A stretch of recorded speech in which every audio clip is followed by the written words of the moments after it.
Bukan lautan, hanya kolam susu. Kayu dan jala cukup menghidupimu.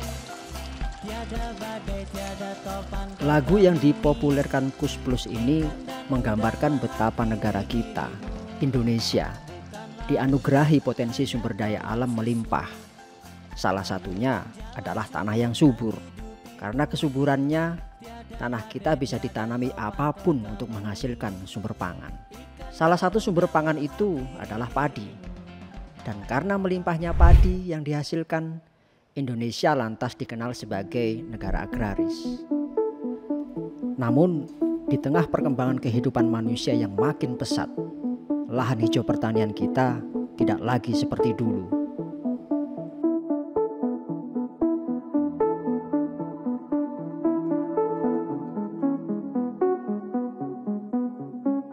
Fakta yang jelas bisa kita lihat yaitu makin menyempitnya lahan pertanian kita yang lantas beralih fungsi jadi pemukiman atau bahkan tempat usaha. Yang tak kalah penting lagi adalah makin berkurangnya pekerja pengolah lahan.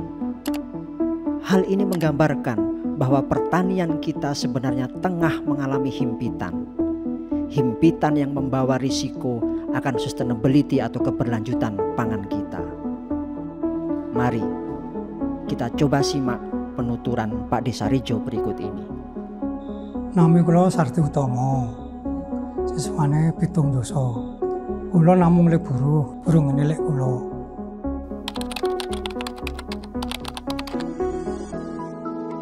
Pun dangu, pun gede bojo niku tahun 7 nemanan.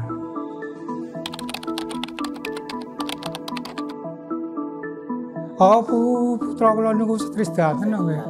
Gedhe ming kula piyambak sing nandangi. Yang mboten kuwi nandangi mung bangsul ke sing gadah. Lah pripun?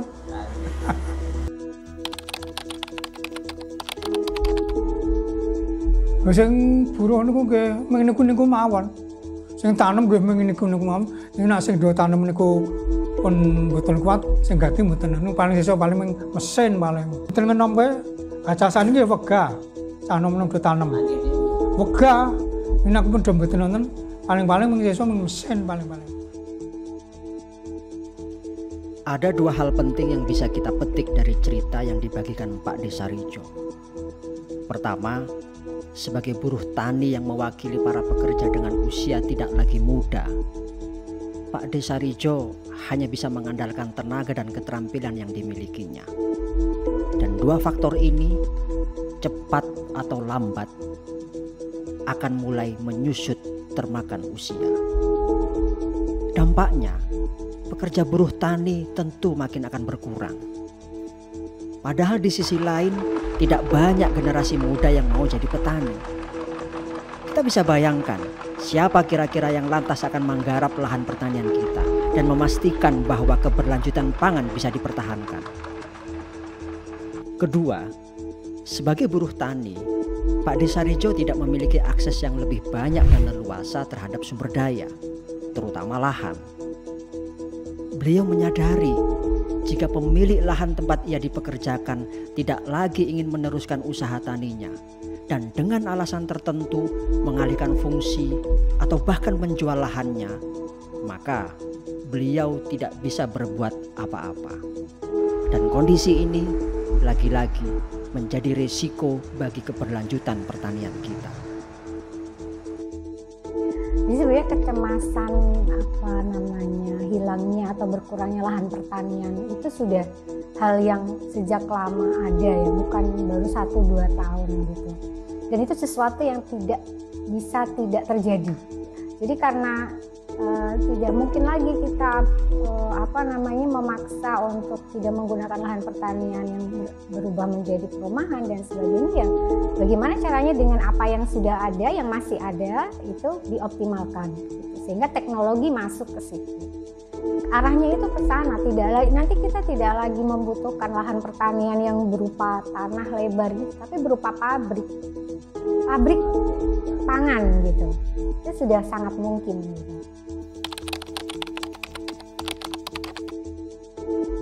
Kalau bicara bisnis, sebenarnya ada atau tidak ada lahan, bisnis pangan itu pasti tetap bisa jalan. Tapi kalau bicara tentang kelestarian lingkungan, nah itu yang perlu difikirkan. Termasuk perkembangan dampak-dampak dari global warming itu juga menjadi salah satu yang menguatkan gitu. Bagaimana alih fungsi lahan itu semakin memperparah itu. Nah, bagaimana mencegah ini agak klise sebenarnya. Ya, doktrin institusi pendidikan untuk mahasiswanya gitu, itu memang perlu lebih diperkuat agar ketika mereka sudah tahu, punya ilmunya, itu mau dimanfaatkan di tempat yang seharusnya kan gitu. Kalau basic ilmunya pertanian ya jangan menjadi pegawai bank atau wartawan, tapi kembali untuk bisa meningkatkan kualitas dari pertanian kita yang sekarang masih setengah-setengah gitu lah, maju enggak tapi mundur, terlalu ekstrim, kuno juga tidak gitu, karena kita alat-alat sudah masuk, itu masih gamang gitu.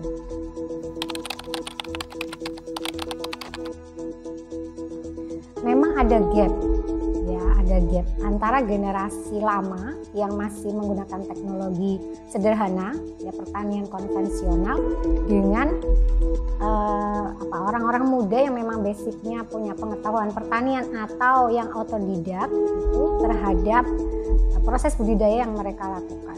Nah, kenapa kok transfer teknologi dari institusi pendidikan, dari generasi muda ke generasi tua itu tidak pernah terjadi dalam tanda kutip? Karena sebenarnya sudah dilakukan tetapi kurang intensif. Kurang intensif karena apa? Karena jumlah penyuluh pertanian itu sangat sedikit. Dengan kadang background mereka itu juga bukan pertanian. Gitu.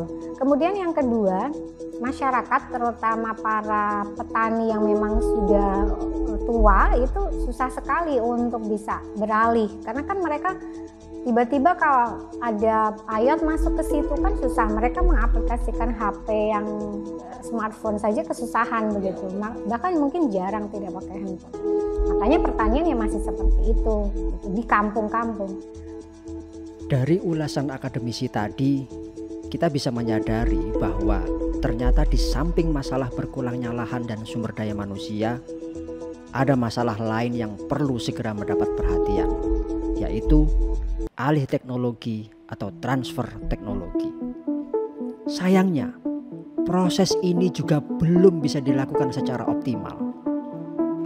Jika persoalan transfer teknologi ini tidak segera mendapat solusi, maka bisa kita proyeksikan bahwa suatu saat akan ada kesenjangan yang lebar, di mana generasi tua sudah tidak lagi mampu bekerja, sedangkan teknologi tidak bisa segera diterapkan. Pertanian kita boleh jadi akan mengalami stagnasi.